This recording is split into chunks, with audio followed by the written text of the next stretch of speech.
Assalamualaikum warahmatullahi wabarakatuh. Perkenalkan, kami dari kelompok 6 Dasar-Dasar Ilmu Sosial yang beranggotakan 7 orang. Yang pertama, Divina Amelia dengan nomor BP 2010832027. Dan yang kedua, ada Diva Gasani dengan nomor BP 2010831007. Yang ketiga, Gaby Melsa Orada dengan nomor BP 2010833011. Dan yang keempat, Muhammad Rizal Ulhaq dengan nomor BP 2010832043. Yang kelima, ada Muhammad Galan Jasid dengan nomor BP 2010833003. Dan selanjutnya ada Hamdi Derita dengan nomor BP 2010831003. Dan yang terakhir ada Abdullah Umar dengan nomor BP 2010833001. Baiklah, materi pertama yang akan dibacakan oleh Umar. Baiklah, saya Abdullah Umar Syahid akan menjelaskan tentang definisi paradigma dan unsur-unsur paradigma. Definisi paradigma. Paradigma adalah suatu cara pendekatan yang digunakan dan diyakini oleh suatu kelompok tertentu dalam suatu perspektif intelektual untuk mendapatkan suatu kebenaran atau dalam membangun suatu teori. Unsur-unsur paradigma. Yang pertama, asumsi-asumsi atau anggapan-anggapan. Dasar asumsi atau anggapan dasar adalah pandangan-pandangan mengenai suatu hal, bisa benda, ilmu pengetahuan, tujuan sebuah disiplin, dan sebagainya, yang tidak dipertanyakan lagi kebenarannya atau sudah diterima kebenarannya. Pandangan ini merupakan titik tolak atau dasar bagi upaya memahami dan menjawab suatu persoalan, karena pandangan-pandangan tersebut dianggap benar atau diyakini kebenarannya. Yang kedua, nilai-nilai. Setiap kegiatan ilmiah juga selalu didasarkan pada sejumlah kriteria atau patokan yang digunakan untuk menentukan apakah suatu itu baik atau buruk, benar atau salah, bermanfaat atau tidak. Patokan-patokan inilah yang biasa disebut nilai. Dengan patokan inilah, seorang ilmuwan akan menilai hasil penelitian ilmuwan yang lain dan kinerja ataupun produktivitas mereka. Dalam sebuah paradigma, ada nilai-nilai yang bersangkutan dengan yang pertama, ilmu pengetahuan, yang kedua, ilmu sosial budaya, yang ketiga, penelitian ilmiah, yang keempat, analisis ilmiah, dan yang terakhir, hasil penelitian. Saya Divina Amelia Syafitri akan menjelaskan tentang sifat dan kegunaan 4 paradigma. 4 paradigma itu merupakan cara mengelompokkan cara berpikir seseorang dalam suatu teori sosial dan merupakan alat untuk memahami mengapa pandangan-pandangan dan teori-teori tertentu dapat lebih menampilkan setuhan pribadi dibanding yang lain. Berner dan Morgan membagi 4 paradigma. Yang pertama ada paradigma fungsionalis, paling banyak dianut di dunia. Pandangannya berakar kuat pada tradisi sosiologi keteraturan. Pendekatannya terhadap permasalahan berakar dari pemikiran kaum objektivis, memusatkan perhatian pada kemapanan, ketertiban sosial, kesepakatan, keterpaduan sosial, kesetiakawanan, pemuasan kebutuhan, dan hal-hal yang nyata atau empiris. Yang kedua, ada paradigma interpretatif. Penganut paradigma ini ingin memahami kenyataan sosial menurut apa adanya, mencari sifat yang paling dasar dari kenyataan sosial menurut pandangan subjektif dan kesadaran seseorang yang langsung terlibat dalam peristiwa sosial, bukan menurut orang lain yang mengamati. Yang ketiga, ada paradigma humanis radikal.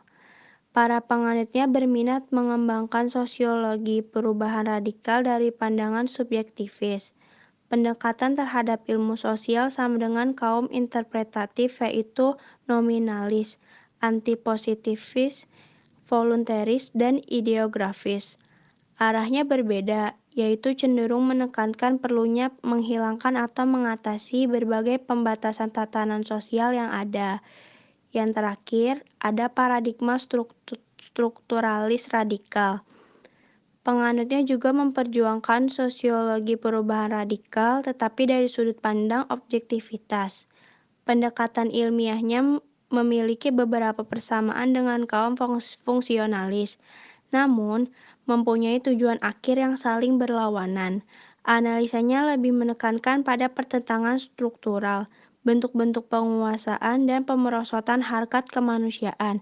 Karenanya, pendekatannya cenderung realis, positivis, determinis, dan nomotetis. Baiklah, saya Muhammad Ijazul Haq akan menjelaskan tentang perubahan sosial dalam perspektif keempat paradigma. Yang pertama, penganut paradigma interpretatif atau sosiologi fenomenologis, karena dasar filsafatnya adalah mencoba memahami dan mendengarkan kehendak masyarakat. Maka, perubahan sosial lebih diutamakan ke arah yang dikehendaki oleh masyarakat tersebut. Berbagai metodologi dikembangkan seperti etnografi ataupun riset observasi untuk menangkap dan memahami kehendak rakyat. Yang kedua, penganut fungsionalisme yang bersandar pada paradigma positivisme. Mereka merasa berhak untuk melakukan rekayasa sosial, sehingga akan berpengaruh ketika mereka berhadapan dengan masyarakat. Masyarakat dalam proses perubahan sosial ditempatkan sebagai objek perubahan. Oleh karenanya, mereka diarahkan, dikontrol, direncanakan, serta dikonstruksi oleh kalangan ilmuwan, birokrat, dan bahkan LSM yang menganut paham positivisme. Yang terakhir atau yang ketiga, penganut paradigma transformatif. Perubahan sosial yang dimaksudnya sebagai proses yang melibatkan korban untuk perubahan transformasi sistem dan struktur menuju ke sistem yang lebih adil. Dengan demikian, proses perubahan sosial berwatak subjektif, memihak, tidak netral, dan untuk terciptanya keadilan sosial dan oleh karenanya berwatak populis. Baiklah, perkenalkan nama saya Hamdi Derita, nomor BP 2010831003. Saya akan menjelaskan tentang kritikan pendapat Burrell dan Morgan. Pendapat Burrell dan Morgan dikritisi oleh Chua dan Sarangkos, yaitu 1. Paradigma positivis. Bagi positivisme, ilmu sosial dan ilmu alam menggunakan suatu dasar logika ilmu yang sama, sehingga seluruh aktivitas ilmu pada kedua bidang ilmu tersebut harus menggunakan metode yang sama dalam mempelajari dan mencari jawaban serta mengembangkan teori. Kedua, paradigma interpretif. Pendekatan ini memfokuskan pada sifat subjektif dari social work dan berupa memahami dari kerangka berpikir objek yang sedang dipelajarinya. Jadi fokusnya pada arti individu dan persepsi manusia pada realitas, bukan pada realitas independen yang berada di luar mereka. Yang ketiga, paradigma kritikal. Pendekatan kritikal lebih bertujuan untuk memperjuangkan ide peneliti agar membawa perubahan substansial pada masyarakat.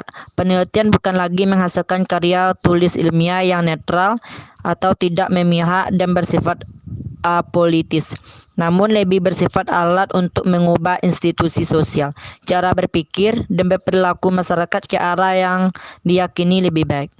Terima kasih. Baiklah, saya Muhammad Galan Jasid. Saya akan menjelaskan tentang paradigma dan perannya dalam membentuk teori sosial. 1. Tidak ada suatu pandangan atau teori sosial apapun yang bersifat netral, melainkan salah satunya bergantung pada paradigma yang dipergunakan. 2. Paradigma secara sederhana diartikan sebagai kacamata atau alat pandang. 3. Thomas Kuhn mengartikan paradigma sebagai satu kerangka referensi atau pandangan dunia yang menjadi dasar keyakinan atau pijakan suatu teori. 4. Berkembangnya paradigma sangat erat kaitannya dengan seberapa jauh suatu paradigma mampu mendapat dukungan dari berbagai usaha penelitian dan penerapannya. 5. Paradigma merupakan tempat kita berpijak dalam melihat realitas. 6. Paradigma yang akan mempengaruhi pandangan seseorang tentang apa yang adil dan yang tidak adil. Bahkan paradigma mempengaruhi pandangan seseorang ataupun teori tentang baik buruknya suatu program kegiatan. Misal, hubungan lelaki perempuan dalam masyarakat, hubungan antara majikan dan buruh, dan lain-lain. 7. Dalam hal perbedaan paradigma, tidak relevan membicarakan siapa yang salah dan siapa yang benar, karena masing-masing menggunakan alasan, nilai, semangat, dan visi yang berbeda tentang fenomena tersebut. Dan yang terakhir adalah persoalan pilihan terhadap paradigma dan teori perubahan sosial pada dasarnya bukanlah karena alasan benar dan salahnya teori tersebut. Pilihan lebih karena dikaitkan dengan persoalan mana teori yang akan berakibat pada penciptaan hubungan dan struktur yang secara mendasar lebih baik dan adil. Sekian dari kelompok kami, kurangnya mohon dimaafkan. Wassalamualaikum warahmatullahi wabarakatuh.